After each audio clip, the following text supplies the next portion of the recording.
Bonjour à tous, j'espère que vous allez bien, je suis vraiment très heureux de vous retrouver, pour cette nouvelle vidéo. J'espère que vous allez bien, écoutez, moi tout va bien, tout va pour le mieux et j'avais envie de parler cette semaine d'une actualité qui arrive là très prochainement, les demi-finales des Coupes d'Europe. On va commencer par le choc de ces demi-finales. Manchester City, Real Madrid. Sur le papier, je pense que Manchester City a un léger avantage, car c'est une équipe qui est en forme, c'est une équipe qui est largement première de son championnat, qui est première avec la manière d'ailleurs, c'est important de le souligner. Manchester City possède des joueurs excellents, avec Kevin De Bruyne qui sera sûrement partie du top 5, top 10 du Ballon d'Or sans souci cette année, surtout s'ils vont très loin en Ligue des Champions. Manchester City en ce moment a un Phil Foden qui est très important, qui joue en faux neuf et qui fait vraiment la différence. Un Bernardo Silva qui est toujours excellent. Donc vraiment, Manchester City possède des forces qui devraient permettre de battre le Real Madrid sans problème. Il y a un absent de taille dans cette équipe, à mon sens, dans Manchester City, c'est Joao Cancelo. Joao Cancelo est malheureusement suspendu. Joao Cancelo aurait permis de pouvoir déborder cette équipe du Real Madrid qui possède des milieux, des défenseurs latéraux qui ne sont quand même pas d'une grande qualité.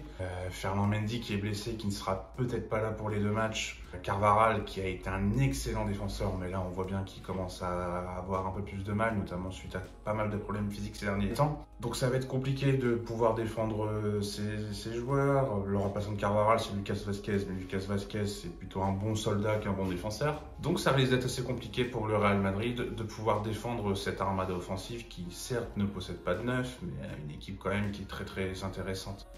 Cependant, City va devoir faire tout de même attention parce qu'en face, il y a le Real Madrid qui a tout de même éliminé Chelsea et le Paris Saint-Germain. Le Real Madrid est largement première de Liga, donc le Real Madrid sait gagner ses matchs, mais ce n'est pas un Real Madrid qui est très impressionnant comme on a pu le voir il y a quelques années.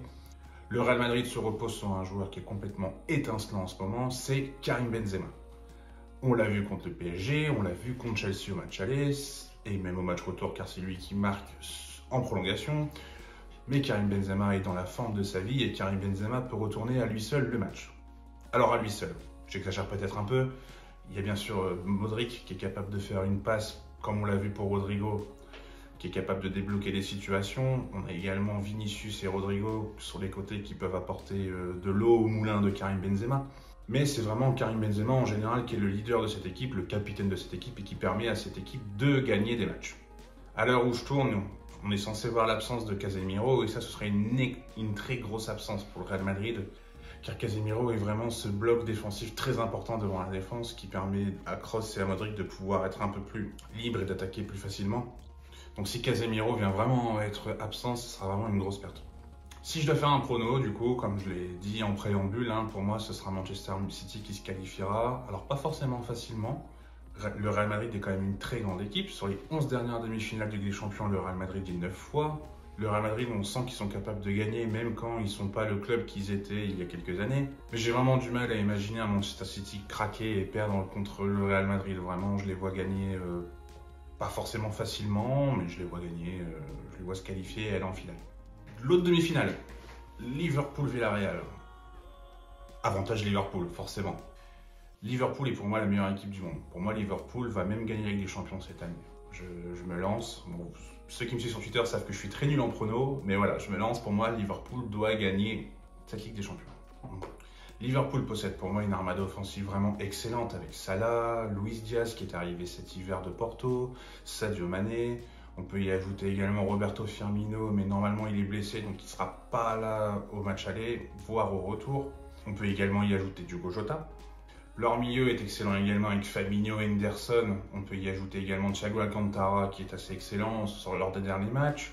On peut également y ajouter Naby Keita qui quand il joue, il est quand même très intéressant. Et sur les côtés, on retrouve Robertson et Trent Alexander-Arnold qui sont sûrement les deux meilleurs latéraux du monde actuellement, même si bien sûr je n'oublie pas Cancelo et Léo Dubois. Alors vous pouvez très bien répondre, ouais, t'es vachement confiant quand même, ils ont éliminé la Juve et ils ont éliminé le Bayern. Mais Liverpool, c'est quand même un cran au-dessus pour moi. Bon, la Juve, vous le savez, la Juve, ça fait quand même plusieurs années qu'ils passent pas les huitièmes, contre des équipes qui sont normalement pas censées éliminer la Juve. Ils ont perdu contre l'Ajax, ils ont perdu contre Lyon. Là, ils perdent contre un Villarreal. Donc voilà, donc là, le Juve-Villarreal, moi quand j'ai vu le tirage au sort, je voyais pas forcément la Juve gagnante, donc je suis pas forcément étonné, même si ça peut être surprenant, car Villarreal est 9e de Liga. Je comprends que ça puisse vous étonner. Et concernant le Bayern était quand même dans une période un peu moins faste. Certes, ils gagnent leur match en championnat, mais au niveau du contenu, c'était quand même moins bon depuis ces dernières semaines, voire ces derniers mois. On l'a même vu au match aller contre Salzbourg, où ça a été quand même relativement compliqué. C'est pas le grand Bayern, c'est pas le Bayern qu'on a vu, pareil, il y a quelques années, qui était extraordinaire. C'est un Bayern qui commence à avoir du mal, qui se repose peut-être un peu sur ses acquis, et on voit que ça fait pas la différence. Je pense aussi que le gros problème du Bayern, c'est que le Bayern s'est vu trop beau. Nagelsmann s'est vu trop beau. Il a quand même eu des propos en conférence de presse où il aurait mieux fait de s'abstenir, parce que clairement, il a plus de karma, on va pas se mentir. Et Villarreal a su profiter du coup de cette arrogance allemande. Puis il ne faut pas oublier un facteur important de cette équipe de Villarreal, c'est Unai Emery. Unai Emery est peut-être le meilleur entraîneur en coupe. Il a gagné 3 fois l'Europa League avec Séville, il a gagné 1 fois avec Villarreal, il a gagné avec des champions avec le PSG. Non. C'est vraiment un entraîneur excellent pour mener une équipe loin en coupe. Mais je ne les vois pas battre Liverpool. Pour moi, c'est inconcevable. Liverpool est vraiment beaucoup trop fort. On l'a encore vu il y a quelques jours contre Manchester où ils ont complètement explosé Manchester United. C'est vraiment une équipe qui est excellente. Pour moi, c'est l'équipe qui m'impressionne le plus depuis le Barça de Guardiola. Vraiment. C'est une équipe qui est absolument exceptionnelle. L'Europa League. On va commencer par le match Rasenballspor Leipzig contre les Glasgow Rangers. Leipzig qui est une équipe qui est complètement en pleine bourre depuis le changement d'entraîneur. Jesse Marsch a été remplacé par Tedesco et depuis ce changement d'entraîneur, Leipzig est vraiment complètement transformé. C'est une équipe qui était mal engagée en championnat et qui normalement là devrait se qualifier pour la Ligue des Champions l'année prochaine sans souci grâce à cette folle remontée en Bundesliga. Le joueur essentiel de cette équipe de Leipzig, c'est Christopher Nkunku, le français.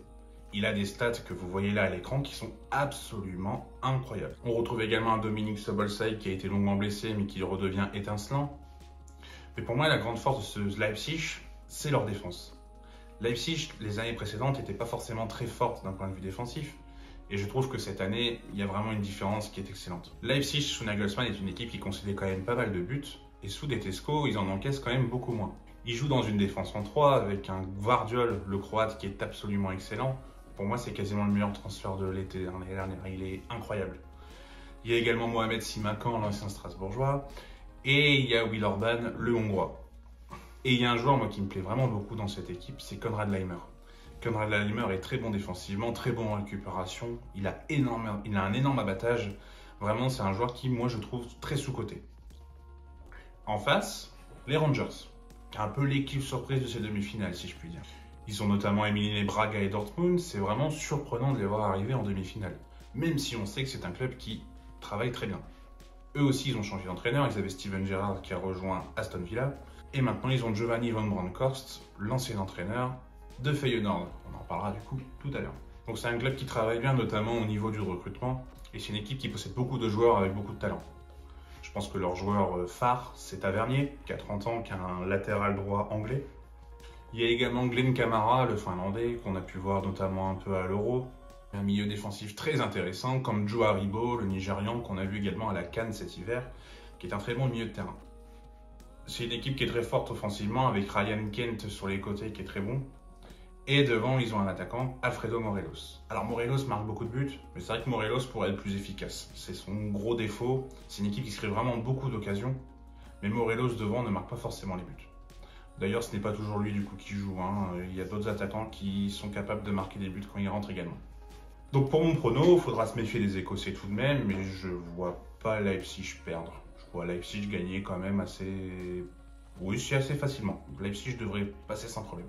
La deuxième demi-finale va être un peu plus serrée à mon sens, voire beaucoup plus serrée, c'est le West Ham contre Eintracht Francfort. Ça va être un match très serré et je pense que ça va être une rencontre vraiment très intéressante à suivre.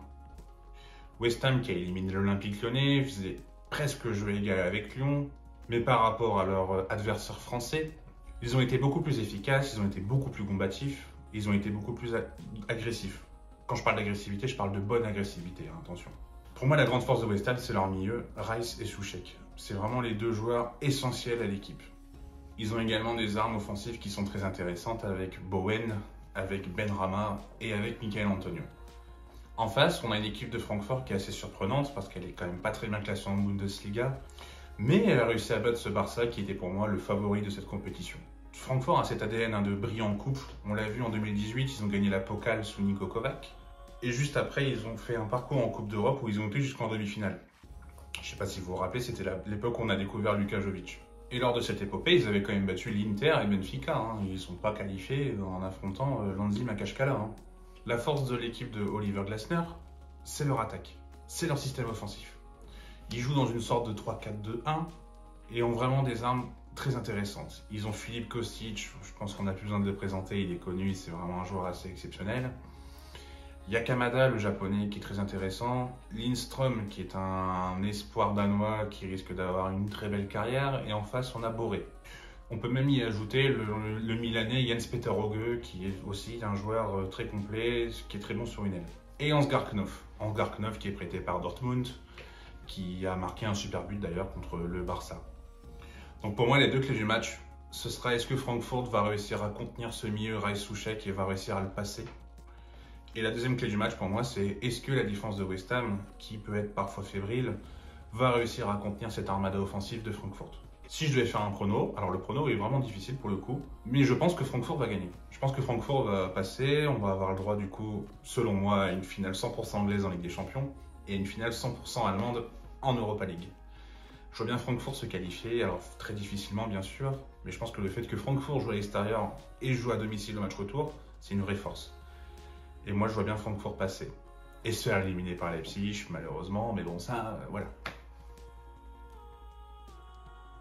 Avant de parler de l'OM, on va parler du match Leicester-Roma. Pour moi, c'est la Roma favori. Pour moi, c'est la Roma qui va se qualifier.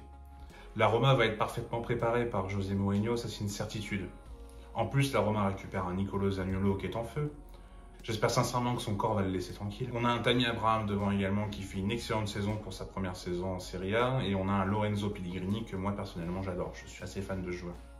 De plus, la AS Roma possède tout de même une histoire. Et ça, le fait d'être un club historique en général, ça pèse dans ce genre de rencontre. Ça compte, clairement. Il faudra tout de même être vigilant contre Leicester. Je ne suis pas en train de dire qu'ils vont gagner largement. Parce que Leicester a tout de même éliminé Rennes, a tout de même éliminé le PSV, ce qui n'est pas rien. Mais c'est loin d'être leur plus belle saison cette année. C'est loin d'être l'équipe de l'année dernière. Ce qui les ont pas aidés, clairement, Leicester, c'est la blessure de Maddison et la blessure de Wesley Fofana en début de saison. Clairement, ça a été deux gros freins pour les voir être excellents. Donc mon pronostic, comme je vous l'ai dit en préambule, c'est la Roma pour moi qui va passer et qui va se qualifier. Mais contre qui? Feyenoord, Olympique de Marseille. Ça va être un sacré match. Là, on va se régaler. Feyenoord et Olympique de Marseille se ressemblent beaucoup, que ce soit au niveau du club ou au niveau de l'équipe. Je m'explique. Feyenoord et Marseille sont tous les deux des clubs avec une très grande ferveur, avec une communauté de supporters très importante. Ça va vraiment être très beau dans les stades, il va y avoir une ambiance de fou. Les deux équipes possèdent également des entraîneurs avec une vocation très offensive. Sampaoli côté marseillais et Arne Slot côté Feyenoord. Pour vous présenter un peu Arne Slot était l'entraîneur de l'AZ Alkmaar. L'AZ Alkmaar, il y a dernières années, est une équipe vraiment très intéressante à regarder, surtout d'un point de vue offensif. Arne Slot est en fait capable de galvaniser ses joueurs au niveau offensif.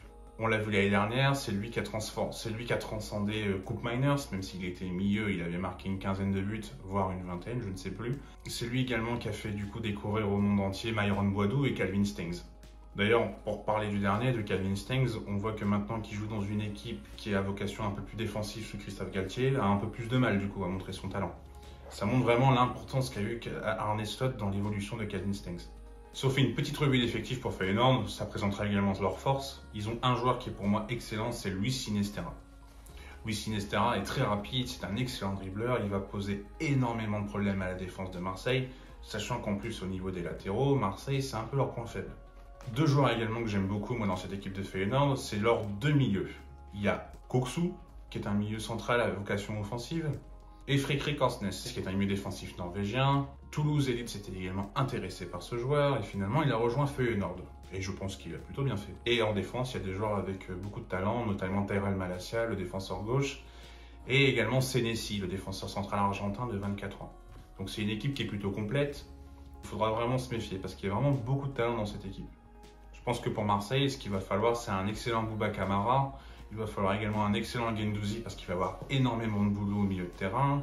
Il faudra également un Gerson capable un peu de déstabiliser justement ce Fredrik Orsnes et puis leur défense. Et il faudra bien entendu un grand Dimitri Payet et on espère un grand Arek Milik également. Mais vraiment, je pense que la priorité pour Marseille, pour réussir à battre, c'est vraiment d'être très solide défensivement, et ça peut poser problème. Parce que Sinisterra est vraiment très dangereux, et j'ai oublié d'en parler, mais il y a également Gus Till, le milieu offensif, qui est tout simplement énorme, qui a déjà marqué une quinzaine de buts en Eredivisie cette année. C'est vraiment un joueur qu'il va falloir surveiller très attentivement du côté marseillais. Honnêtement, sur celui-là, mon pronostic il va être très difficile. Moi, je suis pas partisan on est français, du coup, il faut soutenir le club français. Alors évidemment, c'est important par rapport à l'indice UEFA, hein, ça on l'entend complètement, et c'est pourquoi j'espère quand même que Marseille va gagner, sachant que je n'ai aucune affinité pour Feyenoord. Ça va vraiment être très difficile. Je pense quand même que Marseille va réussir à se qualifier, mais genre aux prolongations ou au tir au but, quelque chose dans le genre. J'espère que cette vidéo vous aura plu. N'hésitez pas à vous abonner, il y a une vidéo normalement qui devrait sortir d'ici la fin de semaine qui risque d'être assez amusante, assez intéressante. On va parler de joueurs qui ont joué dans des clubs, mais on ne s'en souvient pas vraiment. Donc j'ai hâte que vous voyez cette vidéo. Je suis déjà en train de travailler dessus. N'hésitez pas, en tout cas surtout pour le lancement de cette chaîne, à vous abonner et à mettre un j'aime. Activez également la cloche pour avoir les notifications quand une vidéo sort. Je vous dis à bientôt. Je vous souhaite une très bonne soirée. Tchuss!